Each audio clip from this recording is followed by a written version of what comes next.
Okay, good evening, everyone. Assalamu alaikum. So thank you for coming. By the way, I wanted to preface this. It's a little presentation with a small little. Hold on 1 second.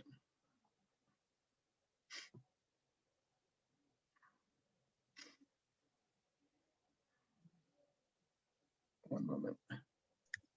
There you go. Can you deselect annotation, please? Thank you. I'm trying to figure out how to do that. It's on the top. On the top? From the view options, just deselect it.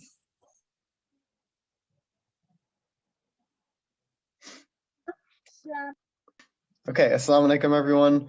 Good evening and welcome to my presentation. So it's going to be a presentation with a little bit of a demonstration at the end for ways that students, you guys can learn about environmental science where you are at, like in your hometown or in your forest preserves.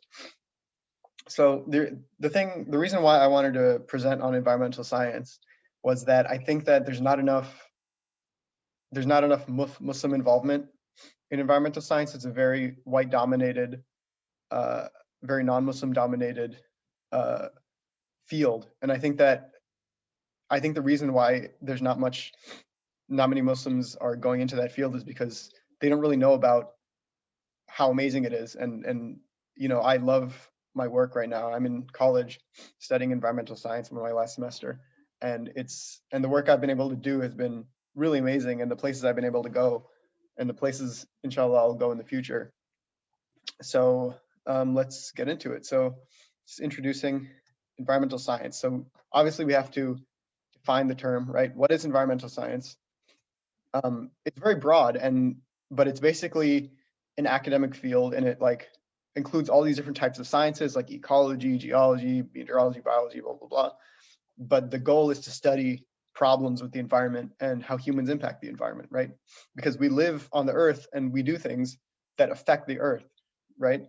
So it's important to learn about how we're affecting the earth and how we're affecting where we live and what we can do to solve problems. So there's a really like big history of environmental science. I'm not really going to get into it because it's very long and it's very complicated. But the good thing is that in America, we're really blessed to have a really good thought process of environmental science, right? So like Teddy Roosevelt down here, President Teddy Roosevelt set up the first national park, Yosemite in California. And since then, there's been like so many amazing resources for us. Oh yes, if you have a question, either post it on the chat or you can just shout it out. It's fine. Okay, so next, I just wanted to talk about when people think of environmental science, they probably think of either like windmills or like animals, things like that. But environmental science is really broad. There's a lot you can learn. And so let's just go through. I just want to go through. So social sciences. The cool thing about environmental science is that no matter what you're interested in, you can probably find a way to like combine it with the environment. So like social sciences, if you're interested in sociology or like psychology or how people think or how societies think, you can go into the social sciences end of environmental science, which is, for example, in this picture, we have a fisherman right here and we have a social scientist. So the social scientist talks to the fisherman and asks them questions like, you know, what have you caught in your fishing trip? Do you know if there's any issues with the fish in this lake? Are they high quality? Are they like, you know, are you having fun, basically? To learn about what people are thinking about their environment and how they're interacting with them. If you're interested in like geology and geosciences, a lot of you guys probably have learned about plate tectonics. You learn about earthquakes and volcanoes. All of that is geosciences. So you learn how the earth is changing over time. So like this is the Grand Canyon right here. It's an amazing like piece of nature, but we have to figure out like how does something like this happen? How can a river carve, you know, a mile down through the rock? It's a really amazing process, and it's fun to learn. Then next we have chemistry. So this is a study of chemicals in the water and the air and the earth and how are they affecting us? Because if you guys learned about pollution, the only reason we know why pollution is bad is because we have environmental chemists going out there and testing things and saying, oh, well, it's not good to have, you know, oil in our water because it will kill our animals. And if you do chemical testing, sorry, is there a question? Nope, and Okay. continue. And so the next we have ecology, which is really cool because this is my favorite one. It's where you study different things. It's where you study like how animals and plants are interacting with each other. So if you really love animals, Fatima, do you have a question?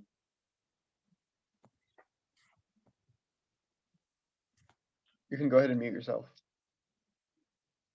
No. Okay. So yeah, ecology is definitely my favorite. There's atmospheric sciences. You guys have learned about climate change and weather processes, things like that. That's all atmospheric sciences. There's environmental law, if you're into law. So basically, just to sum it up, there's so many different ways you can care about the environment and help the environment, no matter what your interests are. So my favorite is ecology because I love animals. Ever since I was young, I loved animals and I had lots of pets. And so I love to study them. So basically, I just wanted to go through, so what am I doing? What am I doing? So I do two things. One is research, one is field work. So for research, this is how we learn new things, right? In school, it works like this. You have the teacher who knows what they want to teach you, and you have the students who the teacher is trying to teach, right? So if you're a student in a class, you don't know what you're going to learn, and the teacher is there to teach you it, right? But with research, there's no teacher, right? No one knows these things. So we have to figure out how we're going to learn something if no one can teach us. And that's why we have the scientific method, the experimentation, things like that, that are really important. So what I do, actually I have a question. For those of you who are not in 4th grade and saw my presentation earlier, do any of you know what pollinators are? Raise your hand or just shout out. No. No. No? Well, pollinators, Nope. the way that, go ahead. I just said nope. You just said no? Okay. So pollinators are basically, let me give you a couple examples. Bees are pollinators, wasps, butterflies, flies, beetles, and a bunch of other different animals. So basically there are male flowers and there are female flowers, and the male flowers make pollen. And if the pollen gets to the female flowers, then they can make fruits basically. But the problem is that trees can't move, right? They can't really like move around and do their own thing, right? So we have things like bees that go and go to the flowers and take the pollen from the male flowers and bring it to the female flowers. And that's how we have fruit, and that's how we have all our food. So anytime you eat a fruit, you can thank the bees because the bees made it happen. If they weren't there, then no one would have food.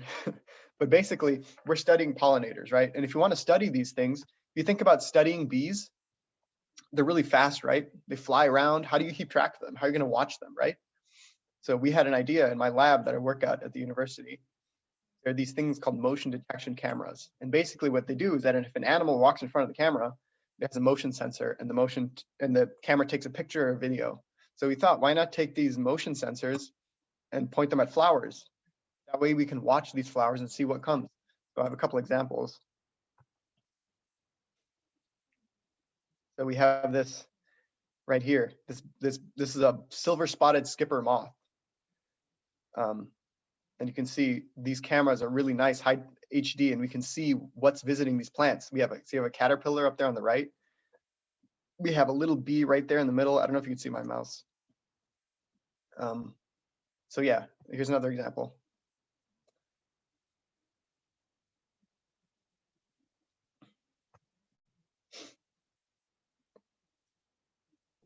I see a bee.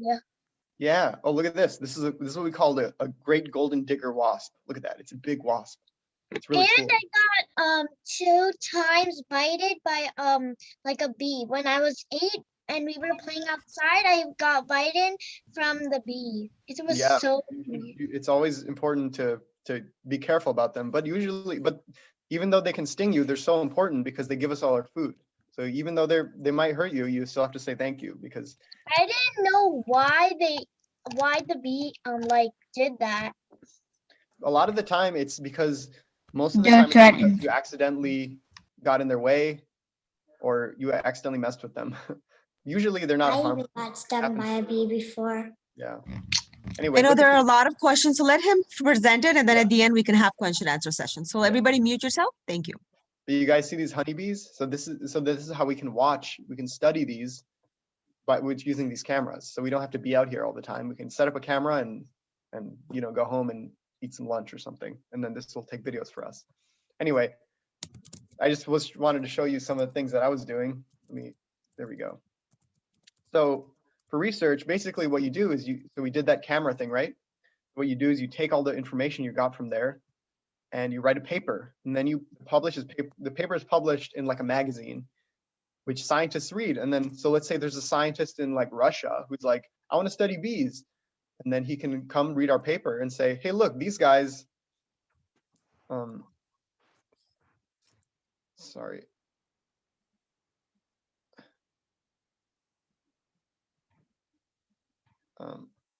Okay, continue. Yeah. So let's say there's a scientist in like Russia. If they want to study bees and they're like, well, how do we study them? How do we keep track of them? Well, we have a paper that we wrote, and they can read it and say, oh, look at this. These American scientists figure out how to watch bees. So it's really important. This is how we learn new things, even though we don't have teachers to teach us new things. So next, the other thing I'm doing, I want to talk about is field work. This is so cool because this is where you can go to the amazing places around the world. So I was able to go to Idaho in 2019, and I'm going again, inshallah, this summer. You can go to these amazing places and work on the land. You can go to these huge, giant forests, and basically what you can do is you can volunteer and help out. We can volunteer and help out the land. So it's really cool. Another thing we do is fisheries work. So you see this fish right here.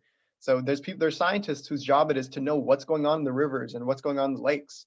So they go out there and they fish. They either fish right like you see right here, or they go and they do something called electrofishing, where they use like electronic currents to zap the fish and catch them. And so it's really important, and it's a really fun job to have. You can see right here also, you can take, these are baby fish up here on the left. What you can do is you dump them into the lakes. Don't do this on your own. Only do it if a scientist tells you to. Yeah, so that's a really cool thing. So next we have also what it allows you to do. The thing I like most in environmental science. Actually, I'll be right to that. Is that how you have a question? You know about the bees? Yes. In my basement, we didn't know what was going on, but my sister and my brothers figured out how the bees came in our basement. They were like big fat ones. Mm-hmm. Okay. And Yeah, they were coming all day. Mm-hmm. Okay, let's hold on to the question and comments and questions until the end. So another cool thing I love about environmental science is that you can go to these cool places. So I climbed this mountain right here. It was amazing, and these are the places that you can travel and work at. So if you like traveling, if you love going to a bunch of really cool places in the world, I recommend you look into environmental science. I have an uncle that his work is a mountain guide. Nice, that's great. Yeah. So basically, so you guys are here. You guys are students, right? How are you going to learn about the environment? You're not out in the mountains, right? You're kind of at home, or you go to like forest preserves. Well, one way you can do that is by watching TV, if you can believe it. There's a lot of cool documentaries you can watch on Netflix or Hulu or Amazon Prime, whatever you use. Like these are some recommendations: Our Planet, Blackfish, Night on Earth. They're amazing. You can learn about all these cool animals and plants and things like that. Another thing you can do is just go outside. So actually it's March right now. By the end of March, some of these animals are going to come out. Okay, so I have a couple questions for you. Who knows what this red bird is right here? Raise your hand. Zahra? Zahra Abbasi? I don't know. Yeah. A red robin. Close. It's not a red robin. A cardinal. Yep, that's it. That's a cardinal. It's one of the most common birds here in the winter. You probably have seen some. Can someone tell me what kind of snake this is down here? Raise your hand.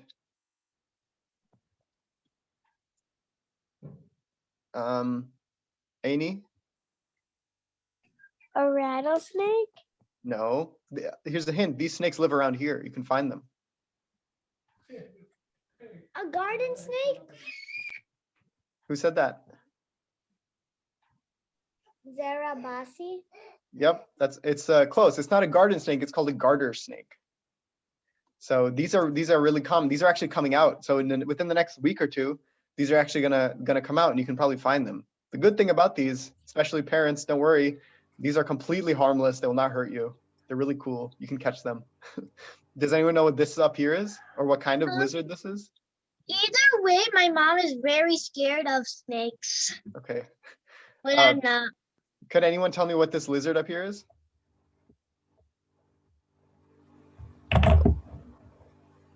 No? Let's do someone else. Anyone? Do you know what kind of thing this is? Chameleon? Nope.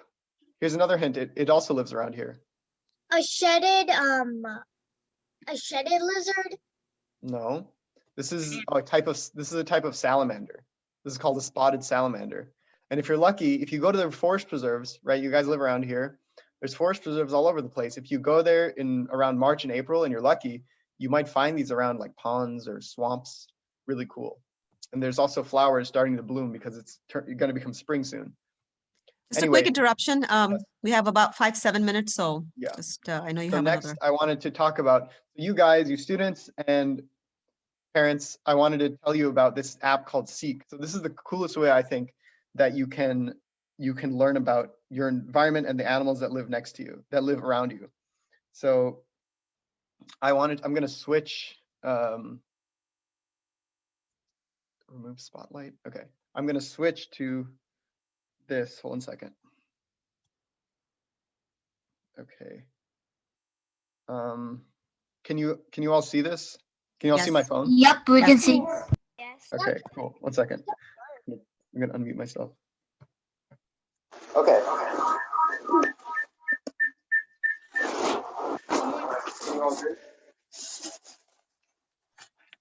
We can see the phone. Right? Okay. So this is an app that I wanted to show you guys.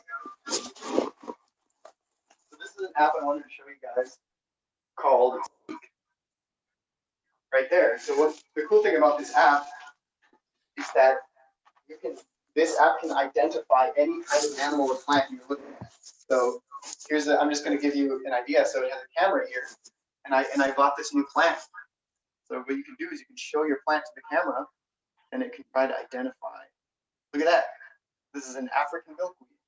You click this. Hold on. It's learning. The cool thing about this is that it takes a second to identify. There we go. Take a picture. Boom, look at that. You can see these species. You can see it's an African milkweed. And it also gives you information about the species. It gives you a range map, which is cool, where you can see where in the world people have seen this plant. So as you can see in South America, in Mexico, you see there's people have seen this plant down there, which is really cool. Okay, let's do another one. My cat here. Pardon me. So we have my cat here. So what kind of animal is this? Well, if we use the camera, it's a domestic cat. And then I love cats. yep, lovely cat. But you can see the species here. I love cats also. So do any of you like Pokemon?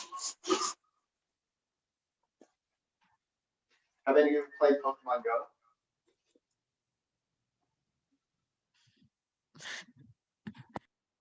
The cool thing I think is I like to go outside and go into my forest preserves, and I like to use this app to find as many different animals and plants and bugs as I can. So these are all the things that I've seen. So I've seen, for example, a monarch butterfly. Look at this, so cool. Well, you can kind of collect them like you collect Pokemon or something, except instead of a fake Pokemon, it's a real life animal. So I recommend you use this, go outside, have some fun. Maybe you can go out with your friend and look for animals. And whoever of you gets the most animals within a short amount of time wins or something like that. You can see these are all the cool things I've seen: reptiles, arachnids, which are like spiders, amphibians. So you can go around and collect animals. And I think that's a really fun way to learn about what's around, what's living near you. And, you don't need to read right now as like middle school or elementary school students. There's not, you don't just have to read books to learn, right? You can go outside, you can have fun and learn at the same time. I think this is a really cool app. So get it on your phone or your parents' phone, whatever. I really recommend it.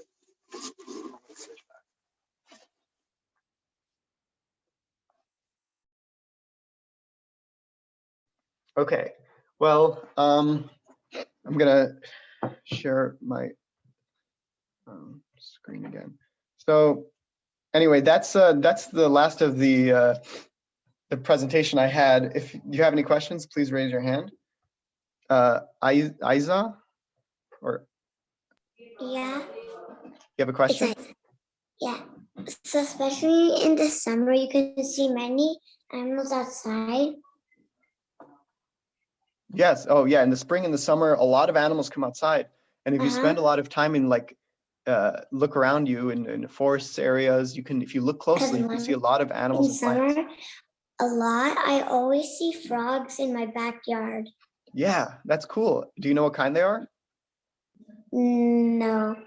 Well, then I think it would be cool if you got that app, and then if you show the frog to the They camera, you look can really figure out what kind it cool. is. Anyone else have questions? Once we saw a snake in the summer in our bushes. Yeah, there's a lot of snakes around. Anyone else? Sorry, Alamdar?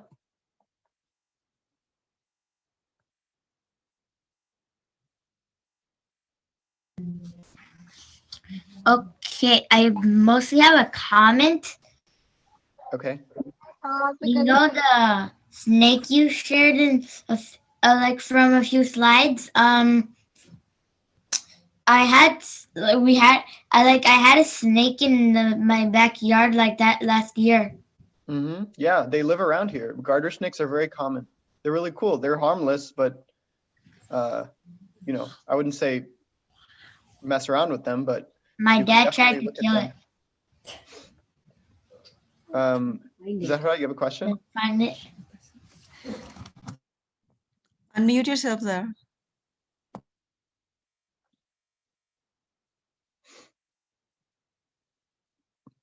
Farwa, you have a question?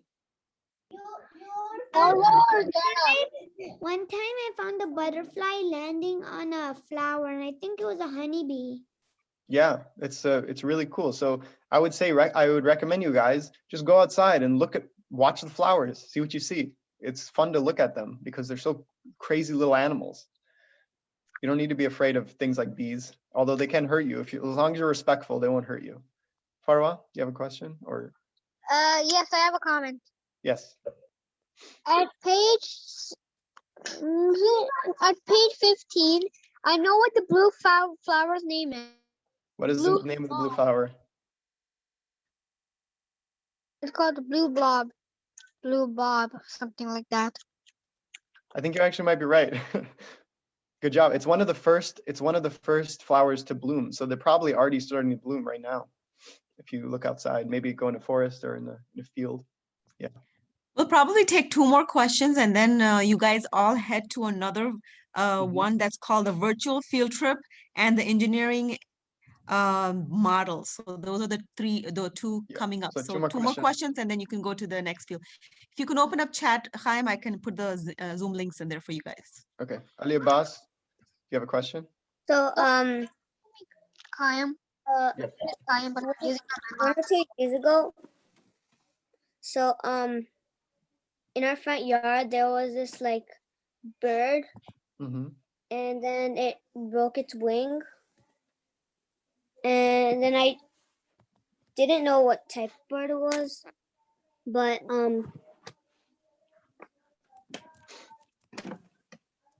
yeah, if you ever find an injured animal, there are places you can take them. So there's places called wildlife rehab centers. So look that up if you ever find an injured animal and bring it over there, and then they can help it.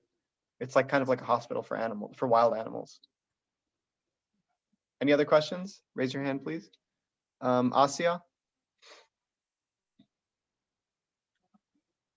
So that website, what is it called? This one? Yeah. It's an app. So go to the App Store.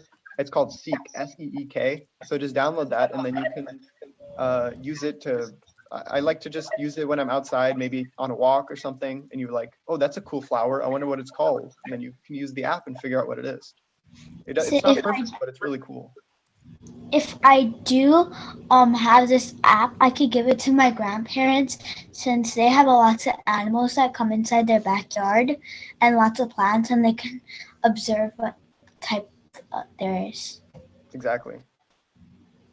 So anyway, I think that's unfortunately the last of the questions. I hope you guys learned something. I hope I didn't bore you too much.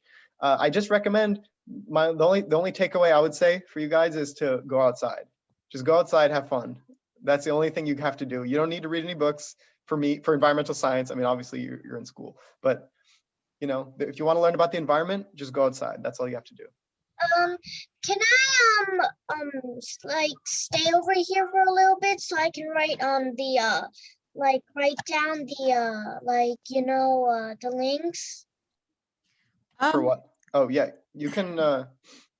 I Yeah. posted into the chat the links for the next program that we're having. We're going to go to a virtual field trip, and we're going to be going to engineering models. So click on the link that I posted. I'll post it again for you guys, and you guys can go there, okay? Okay, everyone. Thank you so much for coming. Thank you, Qaim. You're welcome, Lefis. I need the link. Can you just wait a second? Yeah, sure. I won't close the meeting.